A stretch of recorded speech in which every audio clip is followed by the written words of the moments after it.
warahmatullahi wabarakatuh. Waalaikumsalam warahmatullahi wabarakatuh. Salam sejahtera untuk kita semua.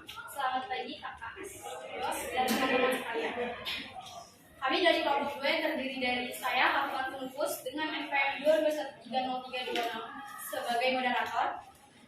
Izin memperkenalkan diri, nama saya Estetika dengan NPM 2213038 sebagai presentator. Saya Rita Cecilia Francisca dengan NPM 22130320111 sebagai presentator.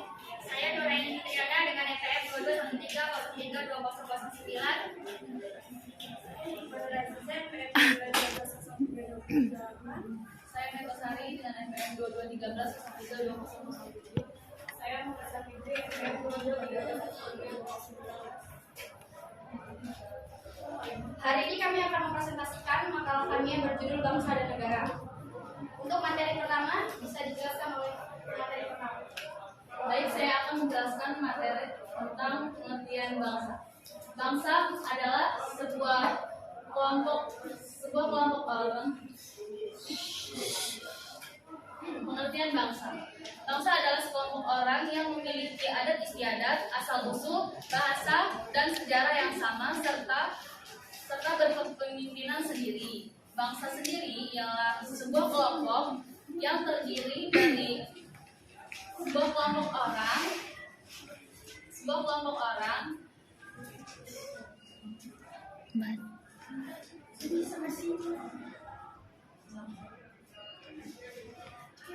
adalah sekelompok orang atau bangsa adalah sekelompok orang yang memiliki asal-usul, adat istiadat, bahasa, dan sejarah yang sama dan berkepemimpinan sendiri. Bangsa adalah sekelompok orang yang biasanya disatukan oleh kesatuan bahasa dan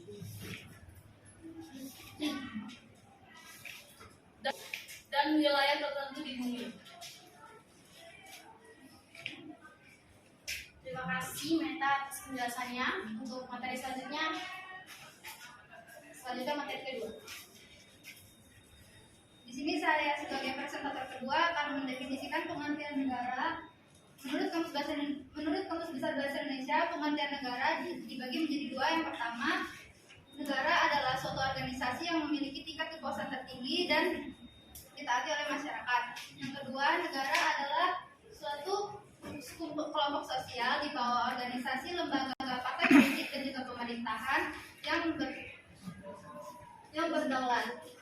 Selain itu, pengertian negara juga didefinisikan oleh beberapa ahli, seperti Roger yang menyatakan bahwa pengertian negara adalah alat untuk mengatur persoalan-persoalan bersama masyarakat.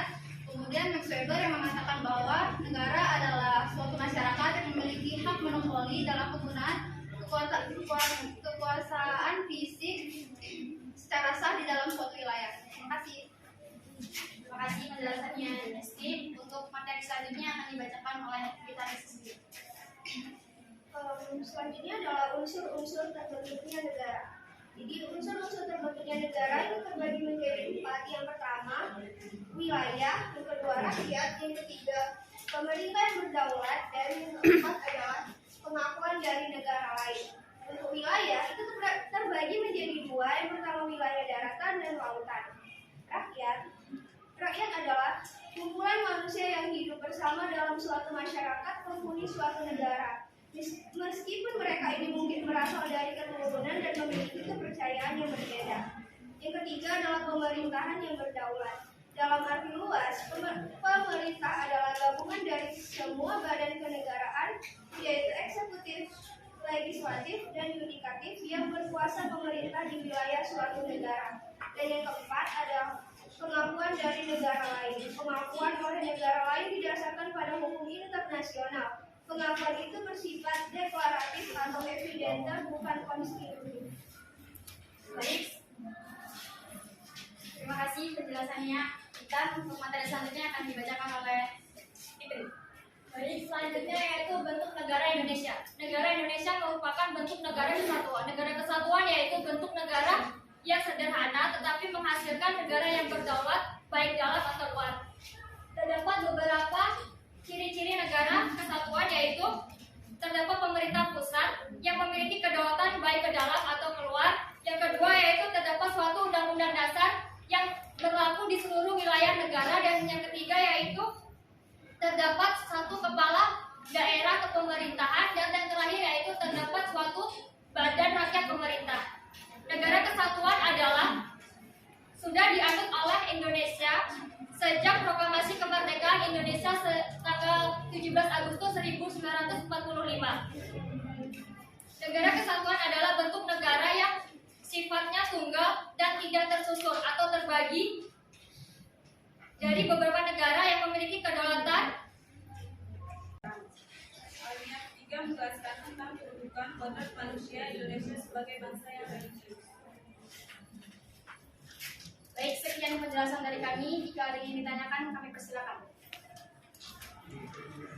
Dari materi yang sudah dijelaskan tadi mengenai bangsa dan negara, saya ingin bertanya, apa sih bedanya antara bangsa dan negara? Sekian, terima kasih. Baik, sebelumnya izin memperkenalkan diri, saya Aisyah Suciningrup, NPM 2213-32024. Seperti yang sudah dijelaskan oleh rekan Nur tadi, bahwasanya kedaulatan berada di tangan rakyat, itu kan tinggi. Terus sangkutannya dengan yang sudah dijelaskan tadi itu, mengapa bisa hakikat negara itu bersifat memaksa dalam materi ini? Terima kasih. Sebelumnya izin memperkenalkan diri, saya Feni Sundari dengan NPM 213-32032. Izin bertanya, menjelaskan maksud dari konsep dasar wilayah kelautan. Terima kasih. Isi waktu untuk menjawab ini. Terima kasih untuk teman-teman semua pertanyaannya. Silakan kami untuk menjawabnya. Silakan untuk menjawab pertanyaan dari Rosia. Pertanyaannya, apa bedanya bangsa dan negara? Jawabannya, perbedaan negara merupakan suatu organisasi besar yang teratur, sementara bangsa hanya sekumpulan masyarakat. Negara memiliki legitimasi dalam mengatur dan memaksa masyarakat, sementara bangsa tidak.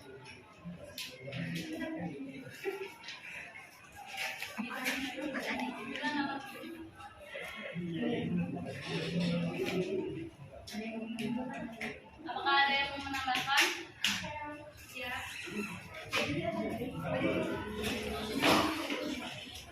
Jadi bisa menambahkan jawaban dari mereka tadi mereka bilang bangsa adalah sekumpulan masyarakat kan? Nah di sini saya mau menambahkan bahwa tercakup kumpulan masyarakat yang membentuk negara disebut sebuah bangsa.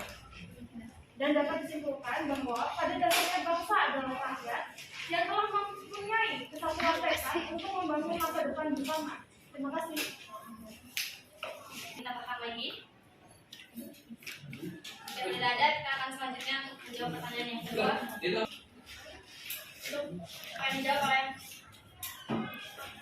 Nuraini. Baik, tadi pertanyaan dari saudara Cia yaitu salah satu unsur terbentuknya negara adalah lautan. Apa? Baik, tadi pertanyaan dari saudara Cia yaitu salah satu unsur terbentuknya negara adalah lautan. Apa yang maksud dari konsep dasar wilayah lautan? Baik, konsep wilayah lautan itu terdapat dua, yaitu konsep res nullius dan konsep res communis.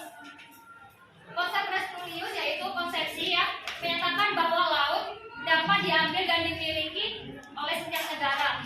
Dan konsep res komunis yaitu konsepsi yang beranggapan bahwa laut adalah milik masyarakat dunia, tidak dapat diambil atau dimiliki oleh setiap negara. Cukup? Ada tanggapan lagi nggak? Apakah dari kalian ada yang ingin menambahkan atau menyanggah jawaban dari presentator kami? Silakan. Yang ingin ditambahkan atau disanggah, untuk selanjutnya kami akan menjawab pertanyaan terakhir dari saudara Aisyah yang menjawab oleh dosen. Baik, di sini saya akan menjawab pertanyaan dari saudari Aisyah yang mengapa hakikat negara bersifat memaksa. Ini karena setiap negara memiliki kekuatan fisik secara legal yang berarti semua peraturan perundang-undangan yang berlaku harus ditaati sehingga kemakmuran dan ketertiban negara tercapai. Apakah saudari Aisyah sudah jelas? Memberi gambar. contoh undang-undang yang memaksa. Terus dalam hakikat negara itu yang seperti apa? Atau contoh bisa dibacakan? Baik, baik, saya akan menjawab pertanyaan dari saudari Aisyah. Pertanyaannya, contoh undang-undang yang bersifat dengan saya. Contohnya yaitu terdapat pasal 22 UUD 1945 yang terdiri atas 3 ayat. Ayat pertama yaitu dalam hal kegentingan yang memaksa, Presiden berhak menetapkan peraturan pemerintah sebagai pengganti undang-undang. Ayat kedua yaitu peraturan pemerintah harus mendapat persetujuan DPR, dan ayat ketiga yaitu jika tidak mendapat persetujuan DPR maka peraturan pemerintah itu harus dicabut. Jadi menurut kalian apakah dari pasal 22 yang disampaikan tadi sudah terlaksana di negara kita? Yes. Pusing nih Pak. Yang sudah itu seperti apa dan yang belum itu yang seperti apa? Dan keperluan negara diatur oleh undang-undang. Jadi bukan yang dijelaskan Nuraini tadi. Dia masuknya ke pasal 23A. Sekian, terima kasih. Jadi saya izin menambahkan pertanyaan dari Aisyah. Jadi yang belum terlaksana itu pasal 22 ayat 1, dan yang sudah terlaksana itu pasal 22 ayat 2 dan 3. Contohnya adalah Omnibus Law. Terima kasih. Menambahkan dari saudari Rifka, menurut saya pasal 1 itu sudah terlaksana. Soalnya peraturan pemerintah sebagai pengganti undang-undang itu menurut saya sudah terlaksana sih. Yang kedua itu peraturan pemerintah itu harus mendapatkan persetujuan dengan peraturan rakyat. Iya, benar, itu sudah terlaksana. Dan yang ketiga yaitu jika tidak mendapat persetujuan maka peraturan pemerintah dicabut.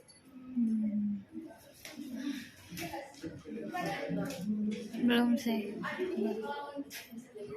Itu kalau menurut saya itu belum pasal 3. Udah. Bagaimana saudari Aisyah? Jadi bisa disimpulkan tadi kalau dari sudut pandang yang berbeda bahwasanya jawabannya juga berbeda. Kalau dari saudara Rinka yang belum terlaksana itu pasal 1, kalau dari saudara pemateri itu yang belum terlaksana pasal 3. Jawabannya subjektif. Udah. Terima kasih. Sekian pembahasan dari kami. Dapat disimpulkan bahwa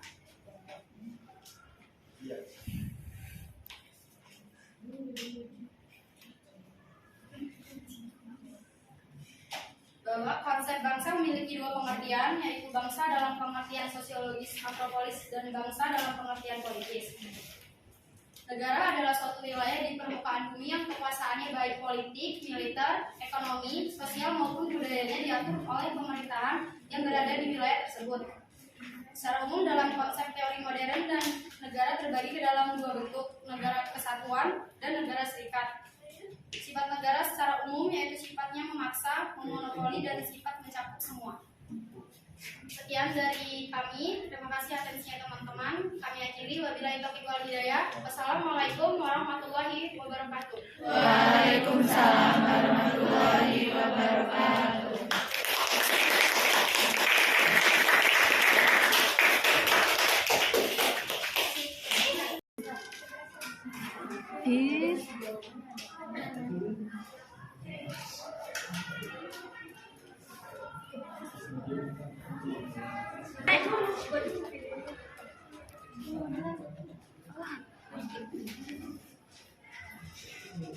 Jika ada teman-teman yang ingin menanggapi pertanyaan dari Aisyah, bisa dipersilakan. Menanggapi pertanyaan dari Aisyah tadi, bahwasannya ada yang terlaksana dan belum terlaksana. Kita ambil saja contoh dari anak anggota Ditjen Pajak RI yang sekarang ini. Bahwasannya dia sendiri ada mobil Rubicon yang dia nggak bayar pajaknya. Sedangkan kita rakyat biasa disuruh untuk bayar pajak. Padahal bapaknya sendiri adalah petinggi Ditjen Pajak RI. Itu adalah salah satu contohnya menurut saya. Itu contoh. Ya kan anaknya nggak bayar pajak, sedangkan bapaknya itu petinggi pajak. Nah, sedangkan kita rakyat kecil harus membayar pajak. Pertanyaannya itu dari pasal itu yang sudah terlaksana apa dan yang belum terlaksana apa? Ya itu yang terlaksana kan kita sebagai Dan itu warga dari negara. pasal berapa? Pasal yang disebut tadi 22 ayat. Ayat berapa? 22 ayat 22 apa tadi? 22 ayat 1. Ayat 1 dan 2 dan 3. Ada 3. Di antara Iya, tapi kan pasal 22 ayat 1, 2, 3 itu dalam hal ihwal kepentingan yang memaksa, presiden berhak menetapkan peraturan pemerintah sebagai pengganti undang-undang. Yang kedua yaitu peraturan pemerintah itu harus mendapat persetujuan Dewan Perwakilan Rakyat. Yang ketiga, jika tidak mendapat persetujuan.